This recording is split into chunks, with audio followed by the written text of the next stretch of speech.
We have covered the bulk of what I want to treat in connection with Kant, but we have one little loose end that I indicated yesterday we want to be sure to get into your notes, and that is his famous categorical imperative.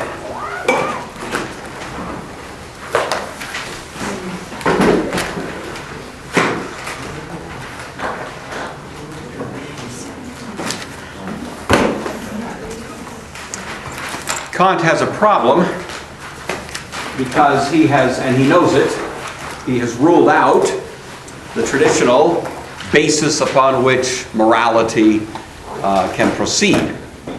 And what is that? How come Kant has a problem in terms of trying to develop a basis for morality? What problem has he created for himself? Benjamin, what problem does he have? Well, he's established that we cannot know the existence of God. For openers. Morality and our belief in God subjective. All right. He's gotten rid of the transcendent order, and traditionally morality was understood as being based on a transcendent order, right? There's some rules upstairs, rules up in the attic. We're supposed to live by them. We didn't put them there, but we are bound to respect them. And Kant has basically told us we don't know if those rules are there, and so we have to ask him, well then, by what basis or on what basis can we say we are morally bound to anything? And he knows he's got that problem. But his answer to it is based in a way on the way that he's done all of this kind of critique of practical reason. Really directs him to say we need to live as if there were a moral code. We need to live as if there were something transcendent. We need to live as if there is God, as if there is the self. We need to assume it, take it by faith, and then we'll be okay. But then you say to Kant, well, okay, that's fine, Dr. Kant. We're going to pretend that there's a numinal order. We're going to assume it's there, but you've already told us that the only thing that flows in from there to here is what? What is it that comes flowing in from that numinal order into our meat grinder? It is what? Percepts. Percepts. And how are you going to make a moral code out of a percept? How do you do that? It's kind of a lost cause, don't you think? Yeah. And so Kant has to figure out a way to devise a moral code, in a sense, from inside the phenomenal order. He can't say, well, God said it, or well, we see it written in nature, or some such thing, because he's already denied all of that. But he still wants to give us a moral code, and so he does it in his peculiarly well-known way of giving us what he calls the categorical imperative, which is a highly personal thing. It is it's not a standard that's been foisted on you by God. It's not a standard that's been foisted on you by the community, by your church, by the Bible, by anything. Because he knows that ultimately the only place we can go to find this is inside the meat grinder, It's inside ourselves. It's somehow in the categories. And so he wants a categorical imperative, not a transcendent imperative, not something came from outside, a theological imperative. He wants an imperative that flows from the categories. And so it's rather a distinctively Kantian answer to that dilemma.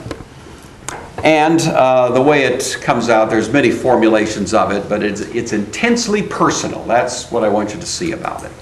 Most approaches to ethics always have some notion of me responding to the other.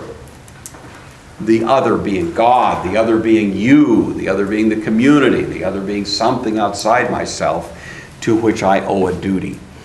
And Kant wants to make this, in a sense, a duty I owe to myself, although I have to define it in terms of the other. But it's not exactly a duty to the other. That's what's its odd little kind of aspect. Who was it? You did Kant, didn't you? So reconstruct once again, Sarah, your recollection of Kant's categorical imperative. You gave a pretty good statement of it. Can you just off the top of your head sort of revisit that? How did you state it? Do you recall? I am having a brain blowout there. A brain blowout? That's not good. If you give me the starter of it, I'll probably remember. The starter. I'm not remembering off the top. Let's see. How can I give you a starter? A little starter here. Act only. Act only. All right, here it comes. Let me give it to you, then we'll talk about it. I think what you gave is pretty close to what I'm about to give, Sarah, so it should sound something similar. Take this down.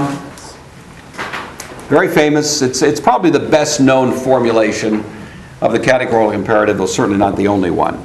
Quote, act only according.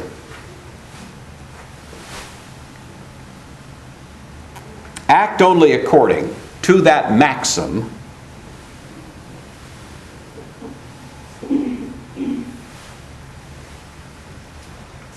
by which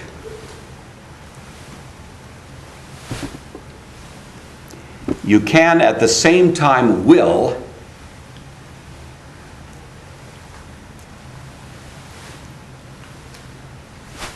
that it would become a universal law. You know, I keep forgetting to do this like a flabby brain. We're supposed to do flabby brains, and every time I have a great opportunity, I just forget because I have a flabby brain. Act only according to that maxim by which you can at the same time will that it would become a universal law. Matthew, I wonder if you'd be kind enough to construe that for us. Can you state in your own words what you believe to be the basic thrust of the categorical imperative? How would you explain it in your own words? Well, kind of the sense I mean is that only do things that you would want to be done for everybody. So is this only the best for No, that's utilitarianism, and that actually is usually viewed as standing over against Kant's categorical approach. Then it's probably more like the golden rule. It is a little bit like the golden rule. In fact, sometimes you'll hear people almost, but they're not. It's not exactly the golden rule. Explain it to us, Jordan. Give us your explanation of the categorical imperative. What if you're going to try to apply this in your life? You're going to go out and say, yeah, this Kant, he persuades me. I'm going to go out and live by the categorical imperative. What's that going to look like in the day-to-day ethical decision-making that you presumably engage in?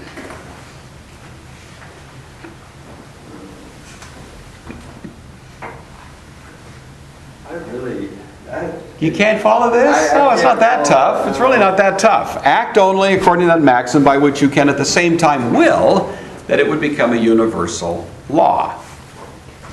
Spencer, help us out here. What's he saying? Sounds like just in whatever you do, make sure that you would be okay that other people did it. That other people were bound by it. Okay. Okay? But that's good. Y'all kind of follow that? That's the idea. Okay? I make a decision. You know, the decision is, should I obey the speed limit or should I not obey the speed limit?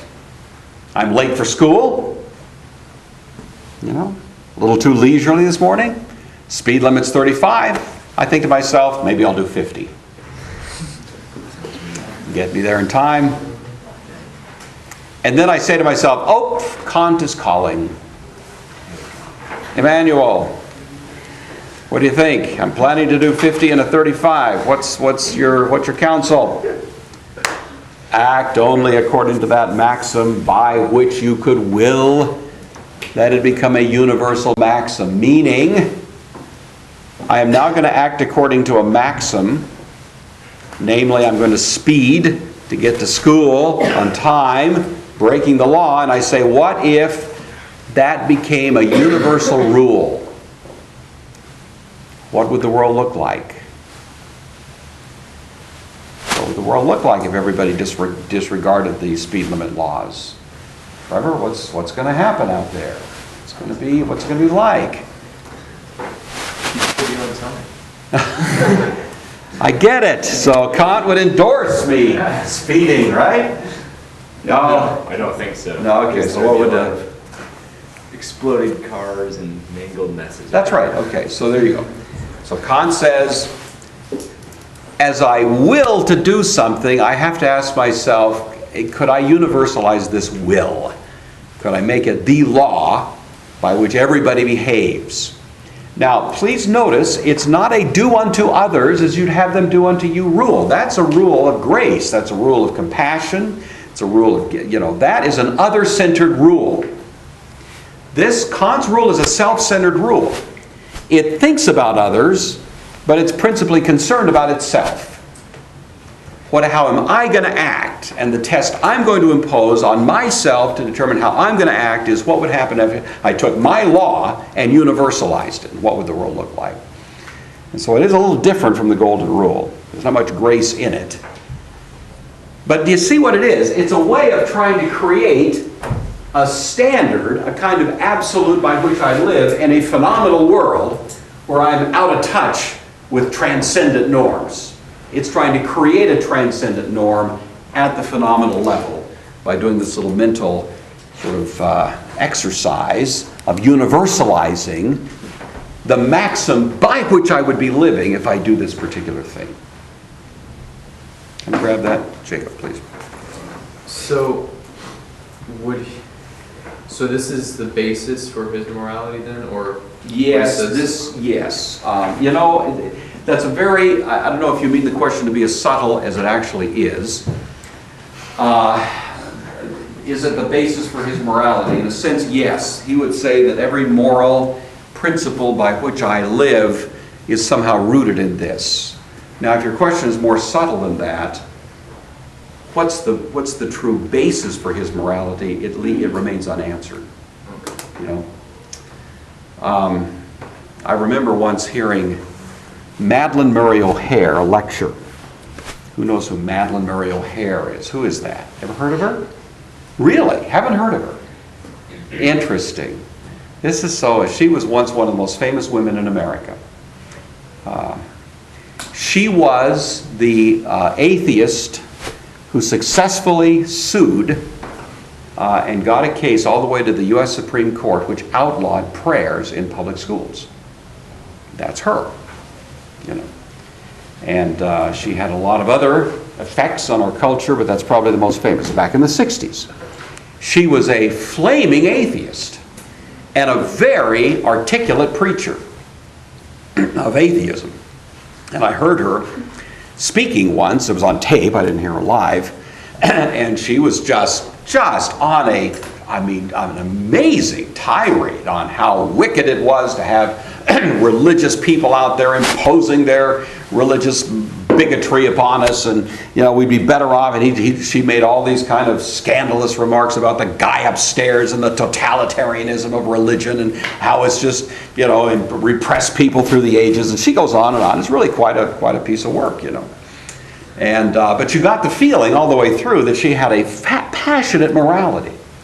This is what's strange. You would think an atheist would be amoral, but this is one of the most eloquent moralizing sermons I'd ever heard about the wickedness of Christianity and how bad it is and how wrong it is and how all this, so on. So somebody politely asked her in the question period afterwards, Ms. O'Hare, what's the basis of your morality? Because she clearly had a morality going. And she kind of chuckles, I really don't care, how you want to die the basis, whether it's the golden rule or Kant's categorical imperative, doesn't matter to me. And then she goes on right on like that. And I was wishing that the person who asked the question would have, had a chance to follow up, because I think they had that question in their minds themselves. Ms. O'Hare, you are obviously a great moralizer.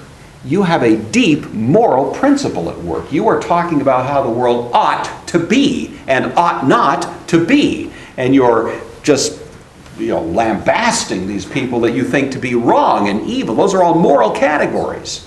And all I want to know is, where's that morality coming from?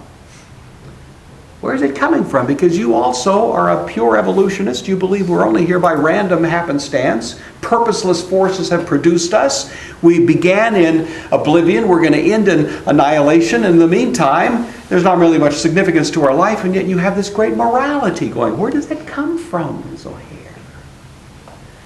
And her best answer is, whatever, the golden rule, Kant's categorical imperative. Well, that doesn't answer the question, does it? Because it doesn't tell us, I mean, that is more a method of applying a morality, you follow that, than giving a basis for a morality. There's a difference. It's one thing to define a moral methodology. Kant gives us a method of doing morality, but as Jacob sort of was asking, what's the basis for it? Well, the basis for it is there isn't any. The basis for it is that he's taken away the basis for it, and he's trying to do damage control and give us some kind of working, sort of rule by which we can not just go nuts because we have no morality. So we almost insert ourselves into the position of God, don't we? Only act according to that maxim by which you could universal, as if you were God. What else can he do? Pretend you're God. And then only act according to the rules that you would impose if you were God. Well, people like that. They think, oh, that's wonderful genius. I'm not so sure. I think that's an act of desperation, personally. That's just me. I'm just this high school teacher. What do I know? All right. Let me wrap up on Kant. I want to give you my 4 criticisms of Kant. All right? You can probably guess I'm not a great fan of Immanuel Kant. I think he gets more credit than he deserves. He's a smart guy. I'll give you that. Probably smarter than me. I'll give you that. But I think he kind of got away with something here. And I really think, to be honest with you, that the time is right for some great Christian thinkers to come along and recover a pre-Kantian outlook. Give us back the noumenal, give us back the transcendent. We haven't had it yet. We have people trying, but it takes another Thomas Aquinas. You see the point. I'll give you the criticism in a minute. Kant has given us the same world that Thomas Aquinas was born into. Grace up here, nature down here, and the two don't meet. Only worse. He's given us that world on steroids. I mean, it's even worse today than it was with Thomas Aquinas. What did Thomas try to do? He tried to synthesize it. He tried to give us back a unified understanding of truth, so that there's a connection between the phenomenal and the noumenal, or between grace and nature, nature and grace. He tried to put it back together. We haven't had that. For the most part, in my experience, the Christian thinkers out there are trying to work out a Christian understanding in the shadow of Kant, rather than by going back and taking on Kant directly.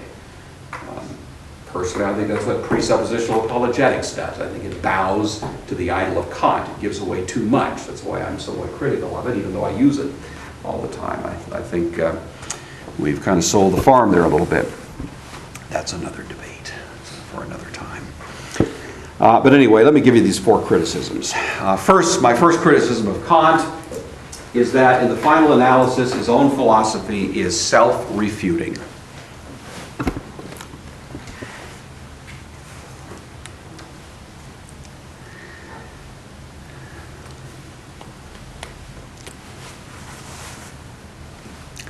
His philosophy is self-refuting. What I mean by that is it leads us to skepticism.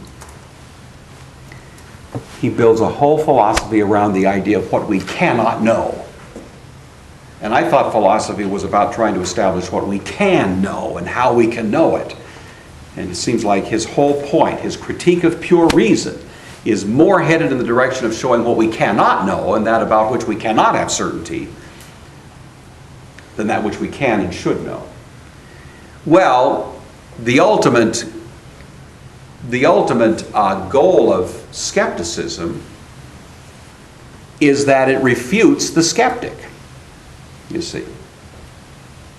In other words, if a person is truly ultimately skeptical, there's no reason to have a conversation with them, because then I can't even trust anything they say, because they're a skeptic.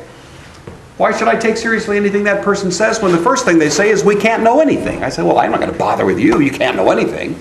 I want to talk to someone who does know something. Or at least thinks they know something. But if you say to me, I know nothing, then I say, I'm sorry.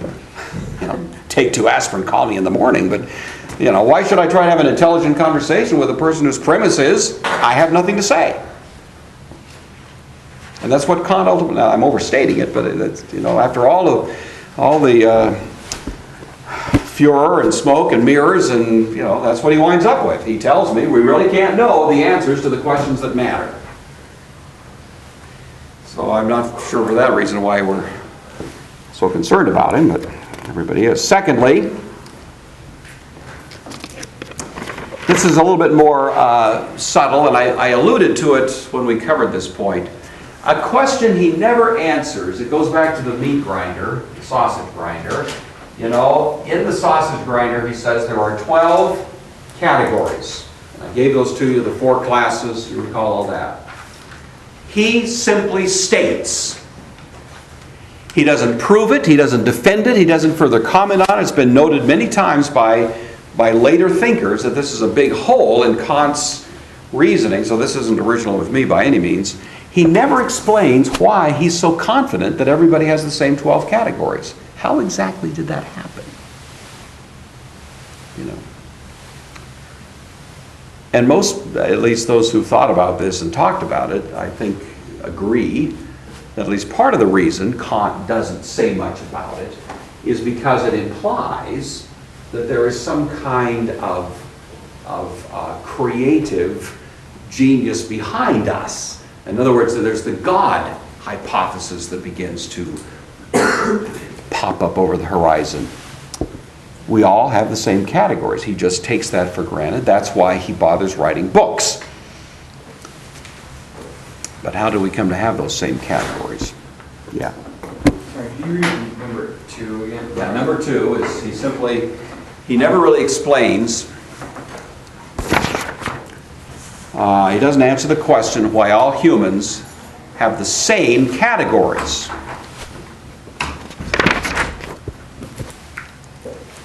He simply states it. All right, you got that one? Third criticism is just an internal inconsistency, which is pretty basic.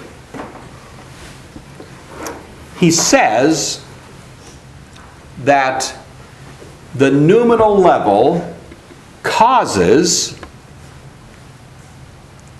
our experience at the phenomenal level. Percepts flow in the nozzles from somewhere and cause your experience of, empirical. Well, now here, do you see the problem here? He has already said and built his whole philosophy around the notion that causation is phenomenal. Causation is itself a category in the mind. And yet he sneaks it in and he says that the percepts are causing my experience, which means somehow causation must apply up here. He never bothers to explain that. Y'all follow that? It's a little subtlety in there that he just kind of, because he, what else can he do? So he's got causation now outside the sausage grinder. When he was just beating the drum, that causation is just a category, just an interpretive scheme of our minds. All of a sudden, causation is somewhere else.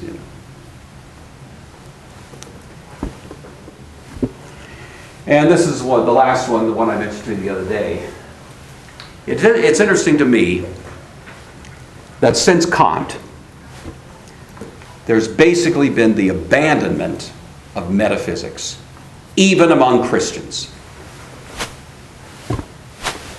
Since Kant, there's been the abandonment of metaphysics. In other words, the effect of his philosophy was not to advance the fundamental concern of philosophy, which is metaphysics, but to leave it as a kind of outhouse in the backyard.